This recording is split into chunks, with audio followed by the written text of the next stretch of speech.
এক বছরের মধ্যে লেবাননে ভয়াবহ বিমান হামলা চালিয়েছে ইসরায়েল। দেশটির সামরিক বাহিনী জানিয়েছে, লেবাননের দক্ষিণ অঞ্চলে 2 ঘণ্টাব্যাপী অভিযান চালানো হয়েছে। এতে কয়েক রকেট লঞ্চার ছোড়া হয়েছে। এ সময় বিভিন্ন কাঠামোতেও হামলা চালানো হয়েছে। শুক্রবার বার্তা সংস্থা রয়টার্সের এক প্রতিবেদনে এ তথ্য জানানো হয়েছে। প্রতিবেদনে বলা হয়েছে, লেবাননের এই হামলায় তাৎক্ষণিকভাবে হতাহতের বিষয়টি নিশ্চিত হওয়া যায়নি। তবে দেশটির এই হামলায় মধ্যপ্রাচ্য পরিস্থিতি আরও উত্তপ্ত হয়ে উঠেছে। সর্বাত্মক যুদ্ধ পরিস্থিতি ছড়িয়ে পড়ার আশঙ্কা বেড়ে গেছে।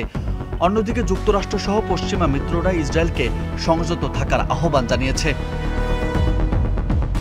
লেবাননের রাষ্ট্রীয় সংবাদ সংস্থার বরাতে প্রতিবেদনে বলা হয়েছে, স্থানীয় সময় বৃহস্পতিবার ইসরায়েলি যুদ্ধবিমান জেজিন শহরের মাহমুদি, কাসর আল আরুশ ও বিরকের জাম্বুর এলাকায় বিভিন্ন লক্ষ্যবস্তুতে হামলা চালিয়েছে।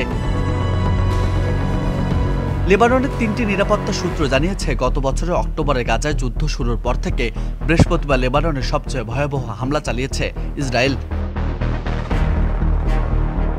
এর আগে মঙ্গলবার থেকে দেশের বিভিন্ন জায়গায় পেজার ও ওয়াকিটকি বিস্ফোরণ ঘটানো হয়। এতে 30 জনের অধিক হিজবুল্লাহ সেনা নিহত হন। এ ঘটনায় তারা ইসরায়েলকে দায়ী করে প্রতিশোধ নেওয়ার প্রত্যয় জানিয়েছে।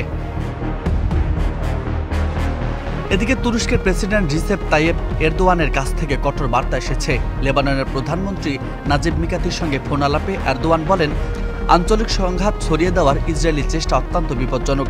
এছাড়া ইরান ও ইসরায়েলের দিকে আঙ্গুল তুলেছে। নিউজ ডেস্ক, বার্তা 24।